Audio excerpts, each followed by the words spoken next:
Constructive Voices, the podcast for the construction people, with news, views, and expert interviews. Hi, and welcome to Constructive Voices, this episode marking the end of September 2021. I'm Steve Randall, and this time we're talking about women in construction and their vital role in sustainability. It's time, really, that sustainability isn't just seen as an add-on and a tick box for companies. It doesn't take much to design better. It doesn't take too much logic to do the right thing. Women in construction are playing such an important role in this. The insides of those three people all on the way. That's Emma Nicholson, the founding director of Women in Sustainable Construction and Property, Simele Aroafor, who's the senior strategic marketing manager for SketchUp at Trimble, plus our own Peter Finn, aka Pete the Builder. Oh, and on a related subject, this question comes up.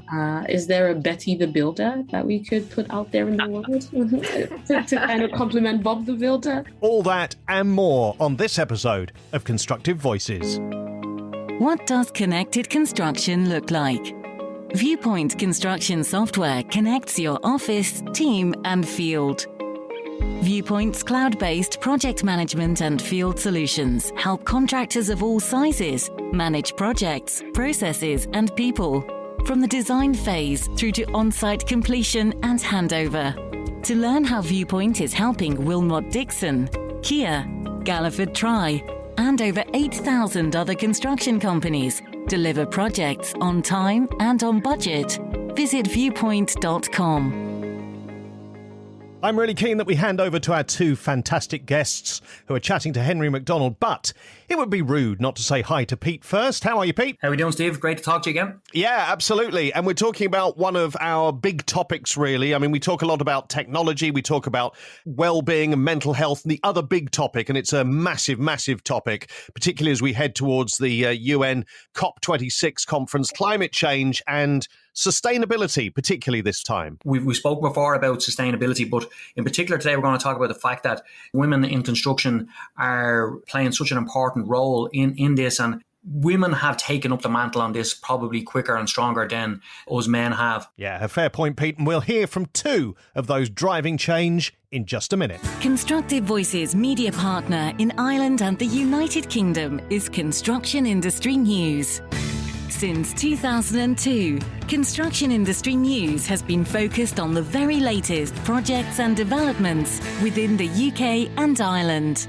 So as we're focusing on women in construction this time and their key role in sustainability within the industry and wider society, let's hand over to Henry McDonald, who's been talking to Emma Nicholson, the founding director of Women in Sustainable Construction and Property, and Simele Aroafor, who's the senior strategic marketing manager for SketchUp at Trimble. Okay, so I think I'd start first with Emma. You made a big category leap from university studies from English literature to construction project management. Can you chart your journey? Because it's quite interesting, that move from the arts into building science and stuff. So that's quite an interesting kind of progression. Okay. I think my degree in English literature, it's always stayed with me. It's always resonated with me. And it's been useful in terms of analysis and also report writing. And about 4 years ago, I self-published 2 poetry books in connection with my love of English literature. And one of those poems actually did reference environmental issues. And the other poem I wrote about the concept of hope in the built environment. So I did study Shakespearean plays and also Jacobean tragedies. And there is discord in Shakespeare's plays where everything doesn't run particularly smoothly. And I want to just reference here, when you think about Midsummer Night's Dream or The Tempest, and then, you consider all turns out well in the end. And this is pretty much the kind of thing that happens with construction projects, that they can be challenging and sometimes there can be discord as well. But hopefully at the end of the project, with the right governance and everything in place, they turn out well. So, it's quite tricky to kind of summarize my 22-year career, but I was a late comer to the industry and I was 28 years old when I came into the industry. And prior to that, I was a trainee project manager when I was about 28 years old. And prior to that, I followed my love of English literature and I was involved following my degree in various roles in advertising. I worked as an interior design assistant on high-spec properties in Knightsbridge and also South Kensington in London. And I undertook a part-time master's degree in construction project management while working in project management in the early stages of my career. So construction law was a huge step and quite big challenge, a move away from Victorian poetry. Your interest in buildings was also sparked in a way by journalism. Can you elaborate on that? I nearly pursued a career in periodical journalism, and I spent a couple of weeks I was working for Elle Decoration magazine to just trial it out and to see if that's an area I wanted to go into. It was fun, it was interesting, but it wasn't quite for me. And this actually led to a role as an interior design assistant when I was working with architects. And it was here that my appreciation of buildings and architecture really began. And I recall I had two interview choices, two options. One was to be an advertising executive assistant, and the other was a trainee project manager route. And I only turned up to the one interview, which was the right choice, the trainee project manager role. And this is back in 1998. And I'd encourage any young woman, actually, no matter what age, to consider career in the built environment, no matter what sector that you come from or how late it is, because it's such a varied and challenging career. And I can now look back on some of the incredible projects that I have worked on and know that these have been legacy projects. It hasn't been transient. Say, like perhaps a career like advertising, might basically, you don't really leave a footprint in the sand. An example of this is the roof restoration, the Leeds Art Gallery and the Leeds Library that I worked on. And also I worked on the London 2012 Games, Olympic and Paralympic Games. So these were things that you leave a legacy for, so to speak. Yes, absolutely. Yes. I feel like I was privileged to work on those projects. And I can go into the city of Leeds where I now work, and I think, yeah, I was part of that. I was part of that legacy where we had to replace the glazing on the roof, which will last hopefully a good 50 to 100 years, who knows. So Melly, how long have you been working in the construction industry, and explain your pathway into the industry? I kicked off my career by studying architecture at undergraduate and postgraduate level, and did some internships, worked at Foster & Partners, and then worked also in Nigeria, architectural practices here and there. But when I graduated from my undergraduate degree, it was right slam in the middle of a recession. Which recession was that? Was that the financial crash? Or the financial crash, yeah, 2009, 2008, 2009. And there were no jobs. It was like, you just finished this wonderful internship at Foster & Partners, and you're like, I see the glimmering path. I know exactly where I'm going. And then there's a crash and there's nowhere to go. They're making people redundant, and they have an obligation to take those people back before they hire new people. And so it's like, what do I do with my life? And so similar to Emma, I went into advertising and branding. And that just goes to show, like you said, I think no matter what career you've come from, there's always a route out and into other careers, and always just take those opportunities as they come. And I would say that served me, because the role that I'm in now is almost one of like evangelism and advocacy. And so writing and positioning and messaging is super important for putting your message across, especially something as important and vital as sustainability. And so I did that for a bit, and then I went straight back to do my postgrad degree in architecture, finished that up. Similar to Emma, did a certificate in interior design at KLC School of Design in Chelsea. And I thought maybe this could be a snazzy, cool thing to do, because the projects you're working on, similar to Emma again, are amazing homes in Knightsbridge and South Kensington and Notting Hill. And, it's like, it's glittery, it's tantalizing. And I did it for a little while. I was enjoying the projects because the budgets were limitless, but in reality, that's not what life is for most people. And so I got the opportunity to take an internship at Sapphira, which was a startup for sustainable technology. And so they were creating this software, which for me was mind-blowing. It was a novel software for building performance analysis. But unlike tools like IES, which are super established, you don't use it at the end of your design process. You actually use it at the start of the design process. And so as you're forming your shapes and you're creating things, you can start to test immediately what kind of energy use am I looking at with this form that I've chosen? And how does it compare to this other shape and this other shape? And if I put a donut in the middle, how does that change things? And if I turn it this way? And so it was a really exciting prospect for me, because my understanding of sustainability was more esoteric whilst I was studying. But this like got you down to the nitty-gritty. Like, what does it actually mean in measurable terms for a building to be more sustainable than another building? And so that was kind of my entryway into more sustainable design and sustainable analysis. And Sapphire got acquired by Trimble, where I currently work today in 2016. And I've kind of taken multiple roles there since, kind of moving from architectural design associate to like marketing manager and senior marketing manager and strategic marketing. And so I feel like my background has kind of prepared me for the place where I am today. And like Emma said, I'd like to echo that. There is no limitation to taking on a new challenge and kind of jumping in. Everything stitches together to kind of help you do your job the best way possible. But I think a passion for what you're doing is the most crucial thing. And I think sustainability is definitely worth the devotion of our careers. Now, before we get in deeper into sustainability, I just want to go back a bit. You talked about, your experience working in West London, but you also mentioned Nigeria. Yes. How important was that? I mean, what impact has that had, that experience, on your career and how you see the business? That's a great question. And so I'm Nigerian, born and bred in Nigeria. I moved to the UK when I was 18 for university. And so most of my young life and young adult life was spent there. And so the climate is different. The needs are different.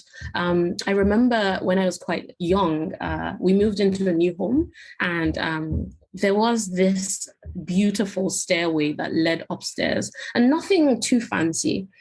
What was great about it was that it had these aerated blocks, and you had gaps in the block that created an amazing light pattern, but also it was the coolest place in the entire house. And so the contrast from the hot sun outside into that cool space with the beautiful light and the shadows, that was where my love for architecture was sparked. The play of light, the experience of moving through space, but also the consideration for how people feel in a space, the comfort, occupant comfort. When I look back, it's just like that was the serendipitous moment that sparked the love for me. And then kind of watching Kevin MacLeod and Grand Designs like over and over and over again, it just made it feel like, I think this is something that I would love to do. I already had a knack for, the calculation side of things, but I also had a father who was a journalist and also an advertising person. So everything just kind of married together in the right way to make a really,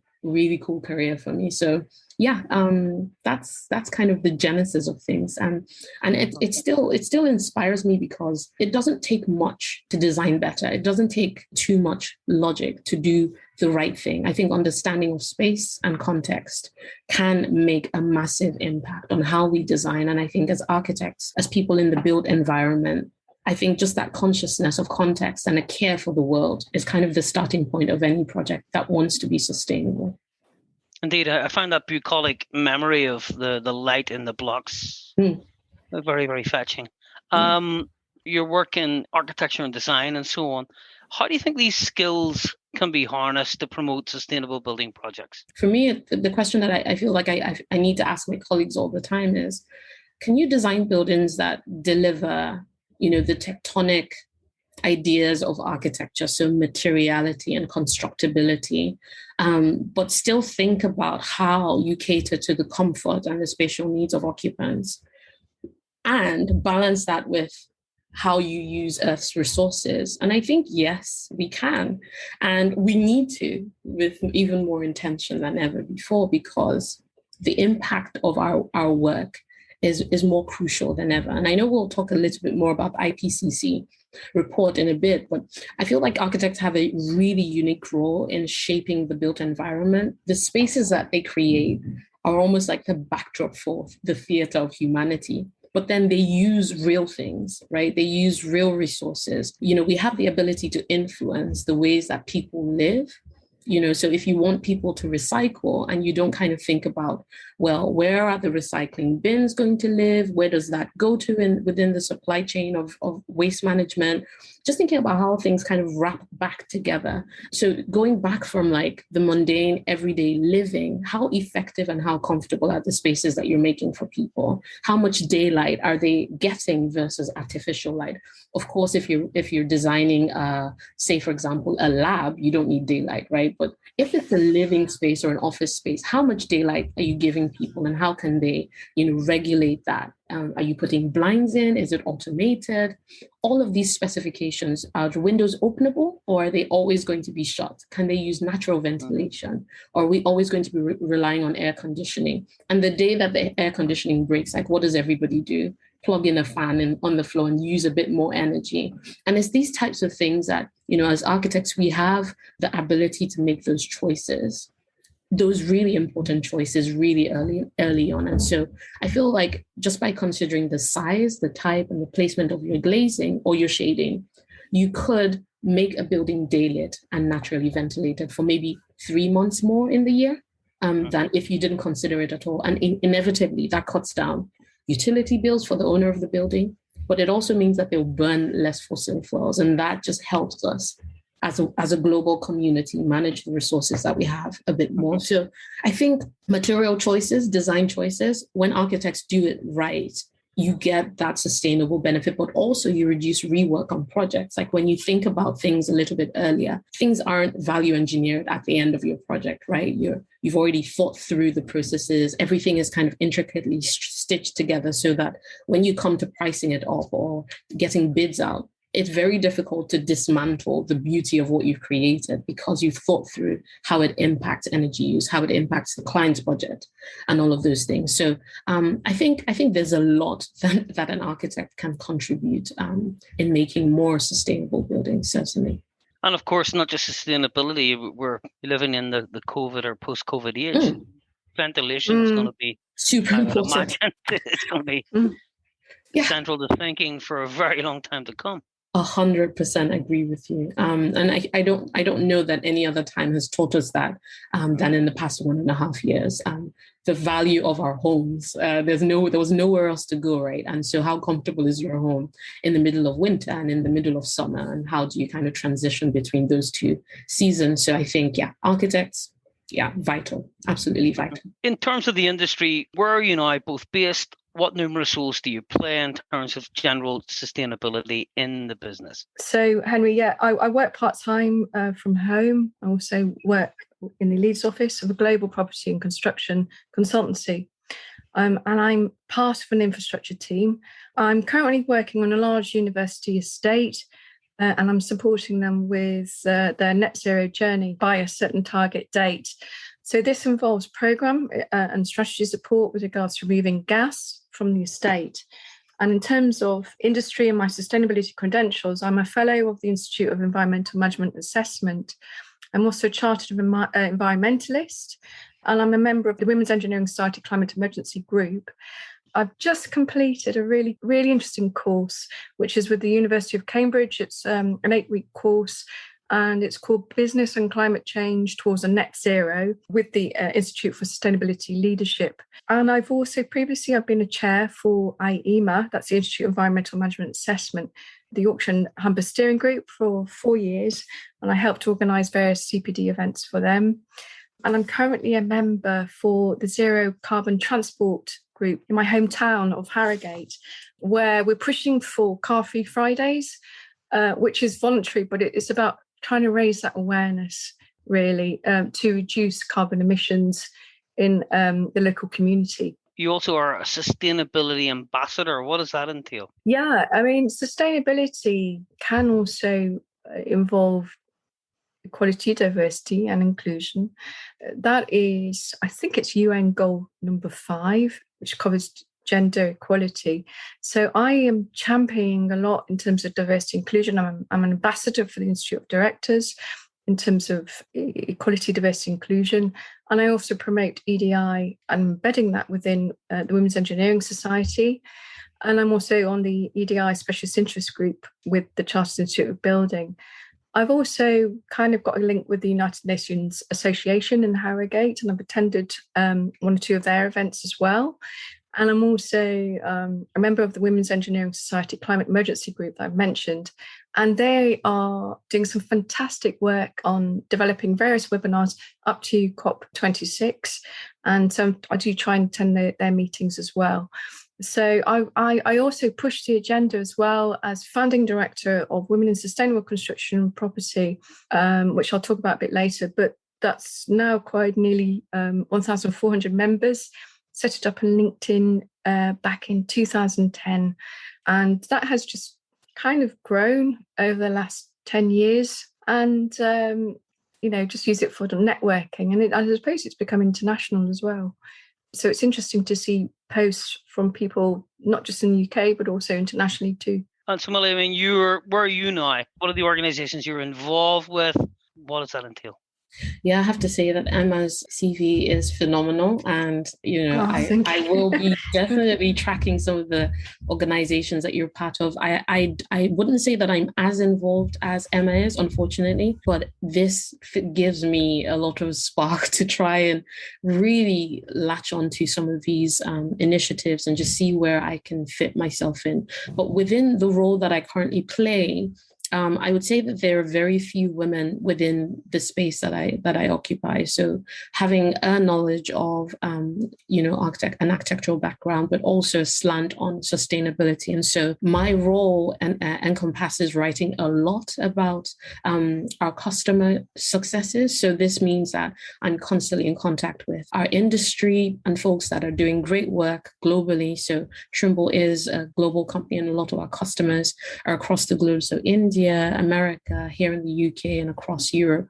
And so a lot of the work that I do is capturing those successes and actually evangelizing them back to the world and saying, hey, this is possible. It's not just doom and gloom. There is work being done, and there is hope for us to actually get it done and get that impact. So, there are projects where, from small ones where one of our customers has used SketchUp and Sapphire to kind of design the entire building, but then design a net zero building where they have a utility bill of about $12 a year, which is ridiculous. Wow.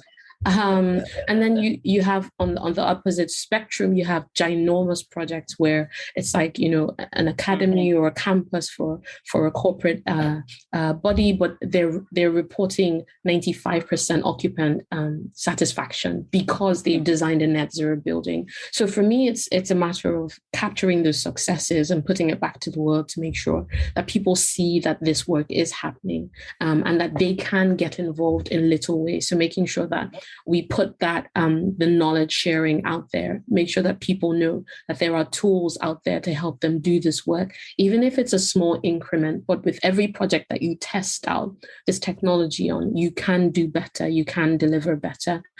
Speaking up, and then also just being, curious and wanting to learn more and more about what's going on in industry, I think is part of what being a sustainability ambassador entails. Give me two examples of those successes, and contrasting from, if you like, the big and the small.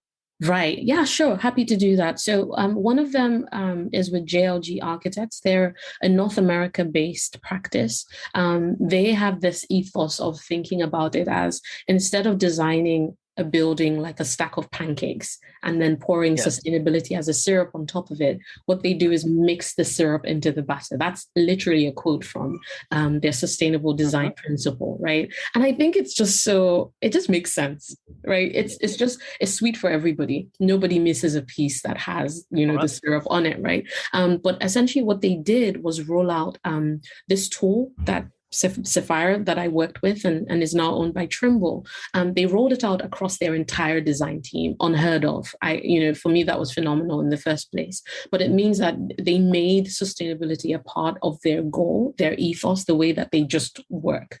It's not an add-on right at the end. And so they got their people thinking about just simple metrics like EUI, so energy use intensity. What's a typical one? What should you be aiming for in terms of reducing it? How do you deliver really good EUI? And then things like spatial daylight autonomy. how much of the day will this space receive natural light versus us turning on a lamp or whatever. And so with one of their buildings that they've delivered, it's the first LEED Platinum building in North Dakota.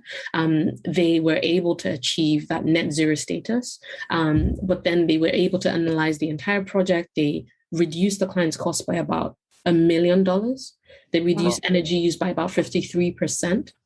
They achieved zero fossil fuel use on this building for heating and cooling. Phenomenal. And then they actually reported a 97% user satisfaction rating.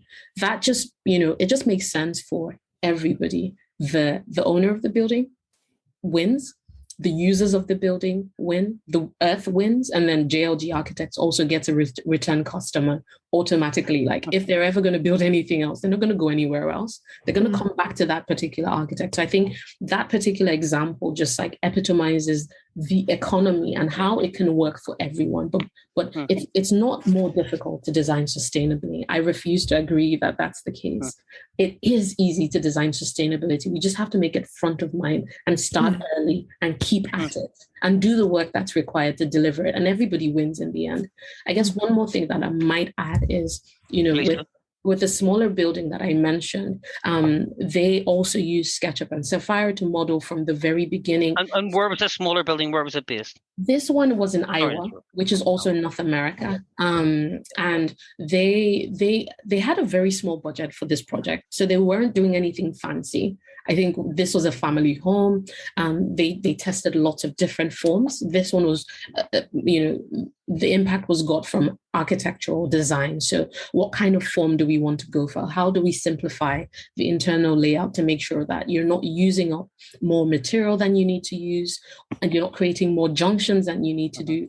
You have thermal barriers that actually connect across board, but it's not just the design, it's actually enforcing the value of the design that you've created on site so that what you think you want to execute is actually executed on site, and then you get the building that you actually desire. And so that one was a real tight collaboration between the client, the owner of the building, and the architect, and they were able to achieve those stunning annual capital costs. So amazing projects that just keep giving me the hope that it is possible for us to design really well, not sacrifice architectural integrity, but still achieve sustainability and keep the world kind of going around its axis and not, destroying all that we live in. Let's talk about the IPCC report and the pressures on the industry for change that are bound to emerge in Glasgow this November. What do you think are going to be the pressures specifically on construction? In the lead up to COP26, there's been a real plethora of webinars from organisations and institutes such as IEMA on environmental matters, and it's going to increase. We're going to see more and more. And I think we need more sustainability ambassadors. We need more chartered environmentalists. And I do believe that environmental management and sustainability is such an interesting career for a young person. I shouldn't say just young, anybody, any age, just to move into. I think at COP26, we know that there will be many sustainability representatives and also ambassadors taking part. There's a climate change festival. It's kind of like a fringe for COP26, and there are going to be so many events happening in local towns, in local cities. So, for example, I mentioned about Zero Carbon Harrogate as well. They're doing some fantastic initiatives in the lead up. For example, the local college in Harrogate is getting involved with environmental activities. It's important about raising awareness, educating others, and imparting the demands of the IPCC report in a way that can be understood and delivered appropriately.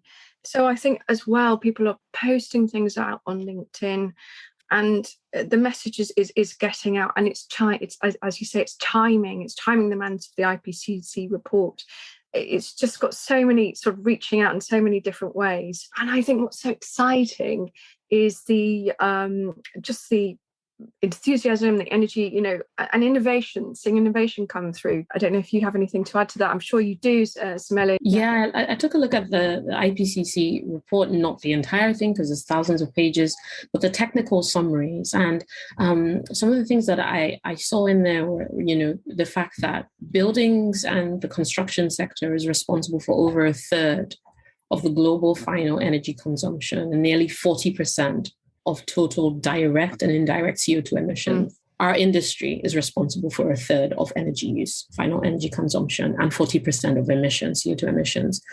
That tells me that, the work that we're doing, the built environment has a ginormous impact on it. And so as long as we keep dialing in these ideas about delivering better buildings, delivering more sustainable buildings, we can have a greater impact on the world's climate. And so if we keep burning fossil fuels just to keep people comfortable and to power the technologies that support modern life, we're just going to be heading in off a cliff at some point. But I feel like the report and the conferences that are coming up are almost like a battle cry to, hey, we can do much more. Like, everybody get involved, get your hand on the wheel, and let's drive this thing in the opposite direction. There is still hope. But I think that the only thing that I would add to that is that for as long as we don't track our use or our potential energy use as we design and as we build, if we don't track and if we don't check what we're creating and how that's impacting the world, we will not measure it and we will not understand the impact and we will not be able to dial it back. So for me, I feel like if I had one stand where I could scream it from the rooftops is get the technology. Once upon a time, that technology didn't exist to track what we're doing and how we're doing it and what impact it's having on the world, but get the technology that's now available to track that potential energy use, to track that CO2 emission use, to track embodied carbon. Get the technology, use it, track what you're doing, and try to do better with each project, with each step of your design phase, all the way through to construction. Just keep doing the work because there is still hope, and that the little drops make a mighty ocean as long as everybody's contributing. Given both of your depth of your experience in construction, in the building industry, do you think the big forces in the business get it? Do you think they've bought into this idea? Maybe not, but I think this is where we need to also speak their language, right? And this is what I mean by that. We need to speak to the base goal of every business, it's profits. Unless they're a non-profit, they're thinking about profits. They're thinking about maintaining their practice, getting return business. And a potential incentive for sustainable design is the fact that you will get more investment in buildings that are green, in buildings that are more sustainable than ever before. There are so many investor platforms that are checking to see what value is this project bringing to the environment, to sustainability. And so if we can start to kind of dial into the frequency of the people who make the decisions, right, that can steer things one way or another, I feel like you can start to show them, as long as you can showcase value for business, but then also get the value for the earth, the value for the occupants. I think that's where we start to turn things around. And I think we will talk a little bit more about how women in the industry can impact that as well. I feel like I've seen this report by McKinsey and Co, where they say that the most gender diverse companies are 25% more likely to achieve above average profitability. Why would you not want to have a more diverse workforce if you can achieve 25% more profitability than the standard business? It just makes sense, right? So the more that these reports come out and these things are evangelized and put out in the world, the more likely people are to kind of be incentivized, unfortunately, selfishly, for profitable gains. And I don't blame anyone, you need to make the money, you need to survive, everybody needs to live a good life, such and such. But whilst we're doing it, could we do it in such a way that it doesn't impact the world negatively and actually contributes positively to what we leave behind for future generations? So I think speaking their language, thinking the way that they think, and positioning things in such a way that it makes sense to them, it's a no-brainer. That brings me to the next question, really. I mean, how can women in the industry push for sustainable change? I think women can really push for sustainable change by expressing their views in a number of ways. Obviously, within a company, yes, it's so important, but also outside excelling through joining a committee and an institute such as the likes of the Institute of Environmental Management Assessment. I'm talking here about being panelists as well. So London Build, which is happening later this year, has got, I'm really delighted to say, 50% coverage of women speakers at the expo this year. So it's time really that sustainability isn't just seen as an add-on and a tick box for companies. It needs to be the forefront really of all agendas. Women in boards in particular, in peer positions with sustainability knowledge need to push and influence the agenda. For example, I think there should be more fossil-free construction sites.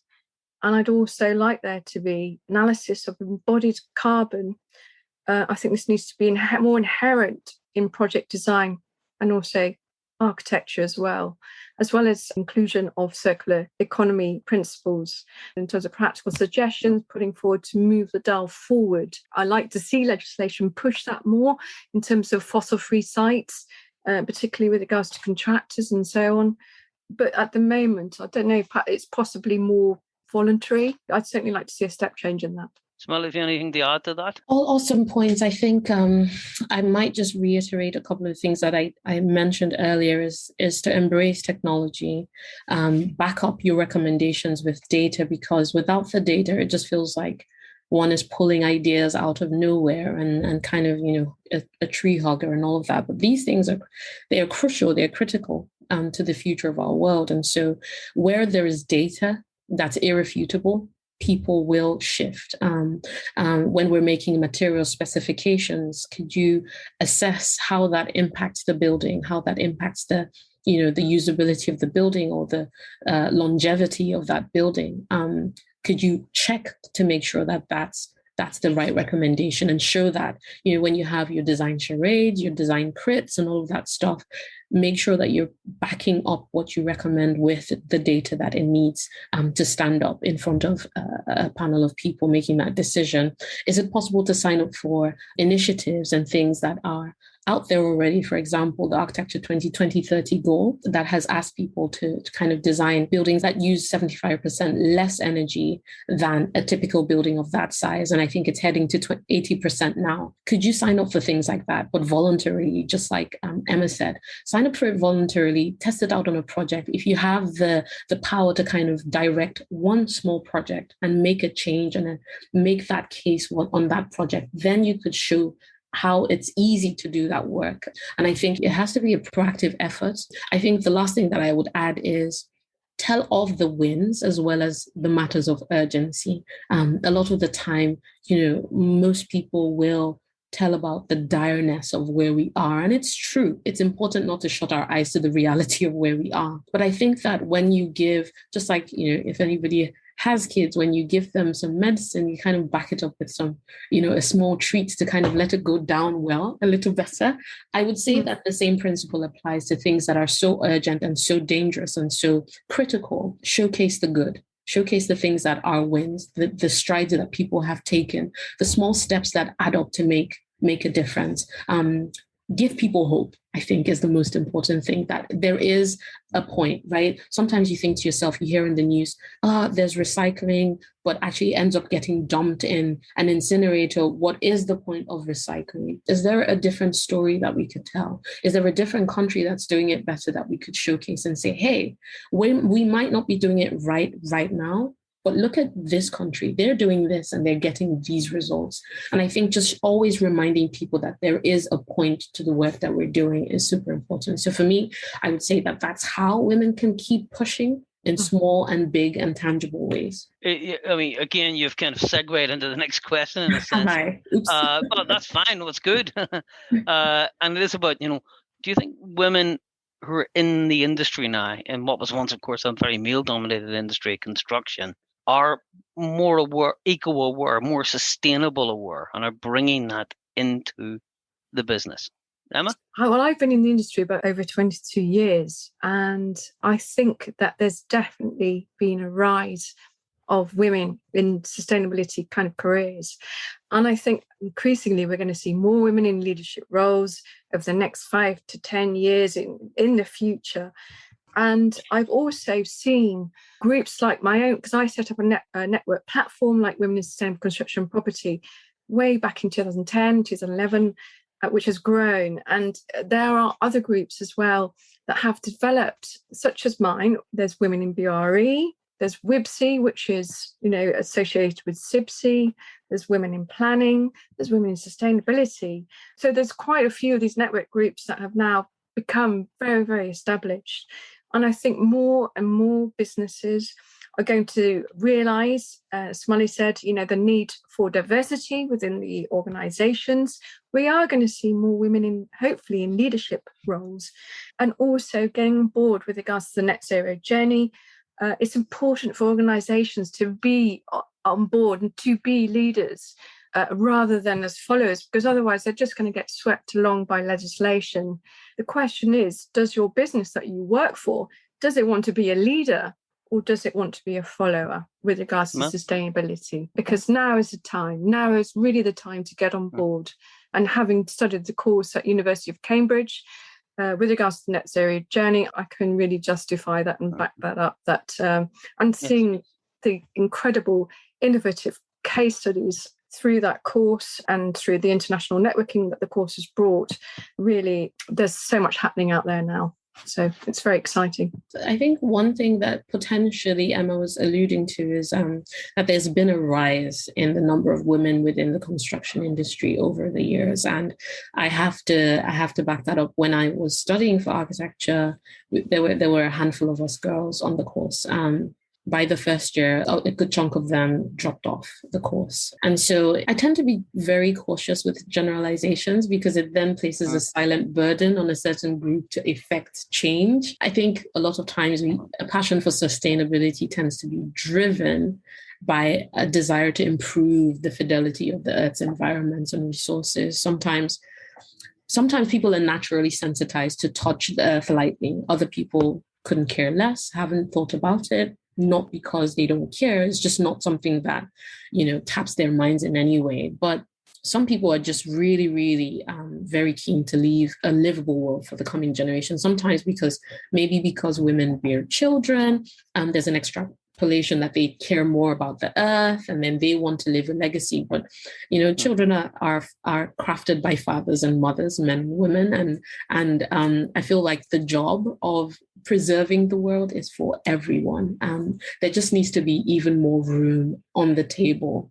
The decision makers, the leadership, just like Emma was talking about, there needs to be more room for women at those levels of authority, because you only understand your lived experience. As a man, you will understand your lived experience, or you will extrapolate based on a wife or a mother or a sister. It's what you observe that you will know. And so I think that for us to collectively contribute all of our ideas, all of our innate natural knowledge and ways of thinking, everyone needs to come on the table and do that work. And space needs to be made for women to contribute to that conversation and to move that forward. Although construction is still very male-dominated, I would say there are aspects of it that are not really women friendly. The branding of construction on site has not historically been unbiased. It's not been diverse, and so I think there's still a lot of work to be done there. But the sensitivity, sponsorship, and advocacy of men will still be required so that we can get to our destination a lot quicker and that we can transform the world a lot quicker. So I think it's going to be a joint effort always, but I feel like there is so much unlocked potential with women coming into the industry, so much knowledge, so much wisdom, so much natural care for the world that isn't being tapped. And I feel like there's so much that we can still do to shift that dial and make things more diverse for women in the industry. Are there specific projects you can think of where there is A, heavy female input, and B, a sustainable culture, if you like, or sustainability is one of the driving forces behind it? Yeah, sure. For me, and I know it was a little while ago now, It has to be the London 2012 Olympic and Paralympic Games. So I was seconded to a local sustainability team while I worked for an international consultancy, Wide Level Bucknell. And here, I think there are a number of women that really help shape the legacy and also help to drive sustainability in games. And the names that come to mind to me are Kirsten Henson of KLH Sustainability, also Sue Riddleston of Bioregional, who has developed the One Planet theory and is now OBE. And when I worked for the local department, I worked with some really fantastic, talented women with sustainability backgrounds in my team, have now gone on to do really good, really interesting projects as well. Together, we obviously working alongside men, and we drove some really ambitious results with regards to zero waste to landfill. There was very ambitious KPIs, which I helped to also project manage and monitor. And I think just generally there was just great energy and a huge team ethos to make the games really successful. So sustainability was implemented, it was integrated into many of the guidance and project delivery requirements. And we challenged the suppliers as well on sustainability to ensure that they complied. So for me, that was a specific project that I can think of. And Samil? So I have a couple of people in mind that I've seen through my work, like reviewing projects that people are doing using some of the tools that I'm involved in. But somebody a little bit closer to home is Dr. Chiko Ngbe. She's a doctoral researcher here in the UK, and she works very closely with really on amazing projects. So she's based in Salford University, but her focus is inclusive design, which also includes sustainable design and lots of really amazing projects. So thinking about things about population aging, inclusivity. And I think, like Emma alluded to earlier, sustainability is a much wider thing than just, building energy and embodied carbon. It's all about getting everybody within the global population to feel included within the things that we create. Another person who's not quite on this side of the pond is a lady called Kylene Rockwell, and she's a lead AP performance analyst at HKS Architects. And she's probably one of very few women that I've seen in that space who's actually training architects on how to do sustainable design by using technology, early stage energy modeling. And she's part of their sustainability design green team. And so for me, it's been a bit rare for me to engage with lots of women within the industry. Unfortunately, sad to say that, but it's been the reality of my experience so far. But those two people I feel like are kind of unicorns, young women who are really trying to make a difference within their niche roles. So I suppose finally, my final question is your vision of where you would like construction to be, both in terms of female participation and equality and also sustainability. I would love to see greater accessibility into the industry to start with. So education as one facet of that, and then academia as the other facet of that. So I hope that in the next 2 decades, there will be clear pathways for people or for women to enter into the workforce, that it will be possible for them to be educated and shown that it is possible for women to be within the industry. So it's the toys, it's the books, it's the programs. Is there a Betty the Builder that we could put out there in the world to kind of complement Bob the Builder? I think it's from that level, it's from that age that you start to influence those perceptions that this is for a man, this is for a woman, and it is open to everybody. Books and innovative technologies, that those things are even more accessible.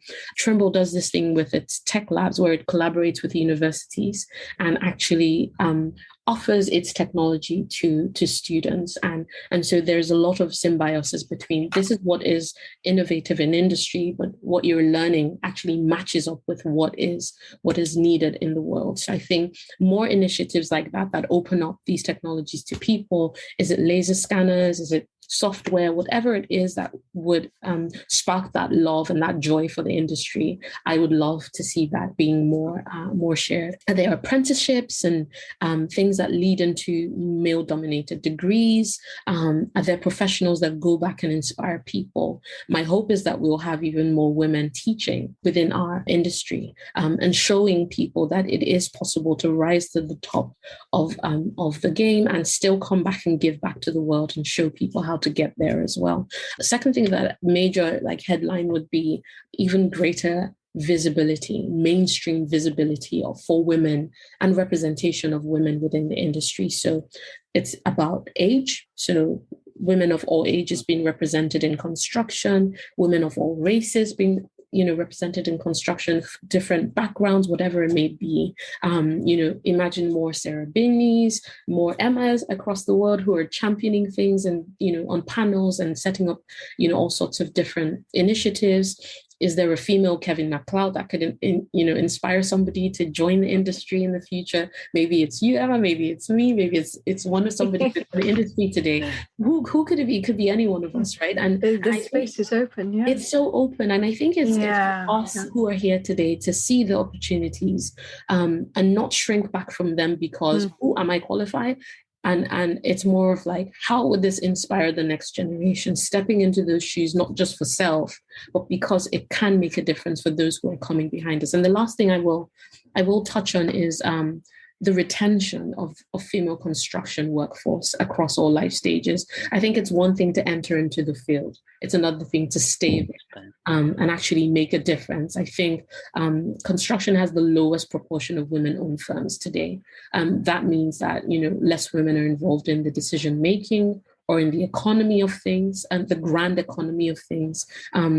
Maybe as we have a labor shortage across the world today, it's an opportunity for previously overlooked groups to actually join the workforce. And I hope that, with every recession or whatever it is that comes around, or pandemic or Brexit that happens, that it creates an opportunity for those who have been overlooked to actually join in and make a difference in our industry. Yeah, for me, I think the next 2 decades are going to be about the rise of women in sustainability, in construction, and in leadership roles. Just watch this space. We have got so many talented women out there. And we are going to see more female bosses, more female project directors who will be starting out as directors early in their careers. And I just would love to see that. And also that firms are nurturing the talent, that they recognize their abilities. So my vision is to see a great increase of female participation in the construction industry, but it needs to start early at school, even primary school, with regards to making children aware of the diversity of jobs in the construction industry and also sustainability careers. There needs to be more STEM ambassadors within organizations that can go out and spread the word to school children. And there needs to be a step change to avoid shortage of skills and also to address climate change needs. An interesting book by Susie Ramroop, Be the Leader You Want to See. So it's an interesting book that I have read, and I just want to recommend that for consideration to the listeners. We're all learning all the time. And as I say, it's never too late to make a start in terms of the career, and don't be afraid of failure. You can become more resilient and stronger through any lessons that you have learned. Absolutely agree. Imposter syndrome is real, but everywhere where you are meant to be. So take the space and use it for something that matters. I hope that we continue to see women celebrated and showcased, their talent celebrated and showcased. Our thanks to Samele and Emma, talking to Henry McDonald about the role of women in sustainability and the construction industry generally. We'll talk more about that with Pete the Builder in just a moment. We're excited to announce the first ever Global Women in Construction virtual event, happening on the 3rd and 4th of November 2021. This will be a quarterly event along with a LinkedIn group for you to have ongoing networking opportunities. Our global guests will be discussing how women globally can collaborate to create sustainable change, especially in light of the IPCC report. Why corporate social responsibility should be at the heart of your business. Construction contracts and collections for women, the backbone of the construction industry. And last, but certainly not least, Project Management 101 and becoming a certified construction project manager. To discover more, go to our website, constructive-voices.com. The Global Women in Construction virtual event is sponsored by Commercial Construction Coffee Talk, Commercial Construction and Renovation Magazine, and Constructive Voices. Well, Pete, two great guests talking to Henry and that big event coming up in November. I know you're a big supporter of the role that women have in construction and that you feel that they really are going to push forward with the sustainability agenda. Without a shadow of a doubt, to see women in construction is something that I have always been supportive of. But to see women taking this subject on and taking this challenge on, I think is absolutely necessary, and it's absolutely going to be beneficial for us, because the global situation is such a big challenge that it's probably the biggest challenge that us as humans will face going forward and could possibly have ever faced.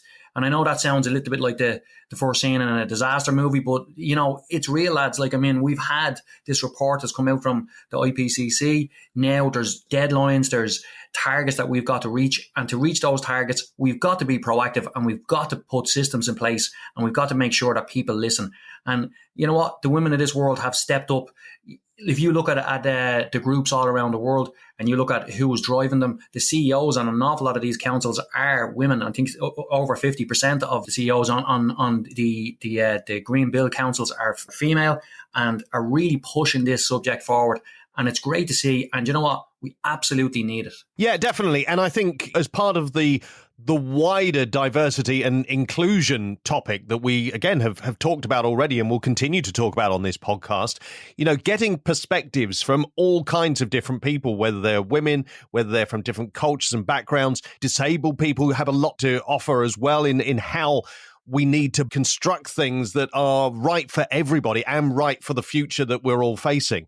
And I think this plays into that perfectly because, as you set out, women have been working in the areas of sustainability for many, many years, driving the agenda in many cases, and bringing that into the fore in construction is going to be a big part of getting this right. 100% correct. And we all have a part to play. There's just no doubt about that. No matter who you are, where you live and what you do. But there's two people in my life that I listen to the most, and that's my wife and my mother. And when they speak, I listen. The strength of a female's perspective can never be underestimated. And I really do feel that this could be our strongest card that we have to fight this battle, because when us men look at stuff, sometimes we can be a little bit too macho, we can be a little bit too bullish about how we do stuff. And perspective, you used that word a second ago, Steve, and that is the key. It's perspectives from everybody involved. It's from the young, the old, the females, the males. Everybody has got a role to play. We need to get to carbon neutral as soon as we possibly can. We need to get to a situation where we're living our everyday lives in a way that is allowing the planet to basically to function the way that it always has. We've got to do everything that we can to pull this back. And how we're going to do that is by having everybody on board. And we need leaders, we need driving forces. And that's what we're starting to see now. We're starting to see that people are coming together, and women in particular are taking a really, really proactive and strong role in this. If we were to relate our global challenge to a construction project, we need people looking at it from all different angles. We need to make sure that it's, obviously the key words, sustainable. We need to be able to live on this planet and make sure that as the way that we live and the way that we function is allowing our planet to breathe. It's allowing our planet to function as it always has. We have to stop being a destructive element in this whole environment. And we do have to claw back. We've gone too far at this stage. And it's not a case of going, oh, well, we must stop soon. We need to stop immediately. We need to stop the CO2 gases from getting out into the environment, and we need to pull back. So how do we do that? We work together as a group, and we make sure that targets are set. And again, the women of the world have taken key roles in this. And I'm talking about, when I say women of the world, I mean every part of the world. If you look at who is involved in the sustainable battle, it is women that are taking the lead roles and who are really kind of making sure that the world listens. This is not just something that you hear on the news once and then you kind of forget about it for a while. This is something that we all need to really take seriously. Now, I think people who listen to this podcast regularly will get that you're quite progressive in terms of the construction industry and very open to change, very open to the idea that things can't be done the way they've always been. But that's not going to be the case across the whole industry. How do you read the kind of mood of the wider industry in embracing this change? And you know, for some, let's be honest, it will be a case of them saying, well, you know, we've got a bunch of women coming in telling us how to do it. We know how we've done it for years. It's worked fine. There will be a bit of that attitude, and it's a difficult one to break down sometimes. Yeah, look, this is not something that's going to happen overnight. But if you look at the last 20 years and the progression in the building industry, and we speak about this a lot in terms of all aspects of construction has progressed in terms of the technology, in terms of the material science, all of these different aspects of construction, obviously health and safety, all of these things have progressed. And another element of it that has progressed without the shadow of a doubt is the amount of women that are working in construction. And not only are they working in construction, they're taking lead roles in construction. I'm a red-blooded male and, you know, I like to be a dominant person in whatever I'm doing. But as soon as somebody comes along that you know is able to contribute in any way, whether it's to design, whether it's to the aesthetics, to the structure, to how something is done, I don't care who that person is, where they're from, what their nationality is, what their gender is. It just does not bother me. If they can have a positive influence, then they are more than welcome to come in and give an input.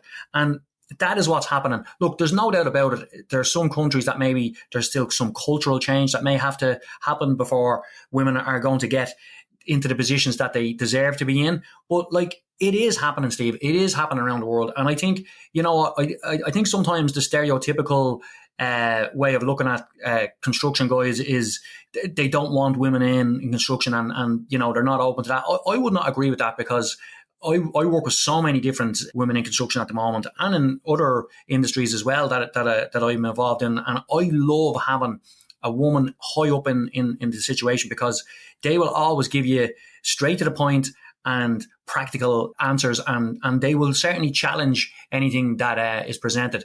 And we need that.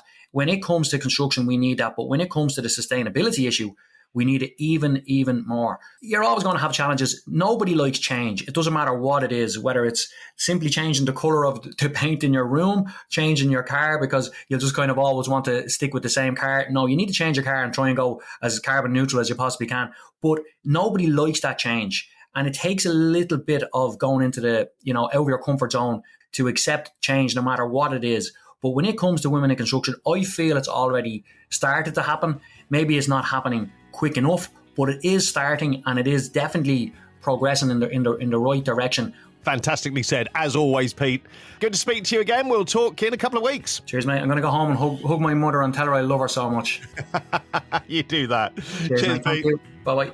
And that's all for this episode. Thanks to our guests, Emma and Sumele. Please share, like, follow, subscribe, comment, and anything else you can do to spread the word. Find us on social media and our website, constructive-voices.com. Don't forget the dash. And be sure to join us for our next episode. As always, thanks for listening. You're really helping us build something.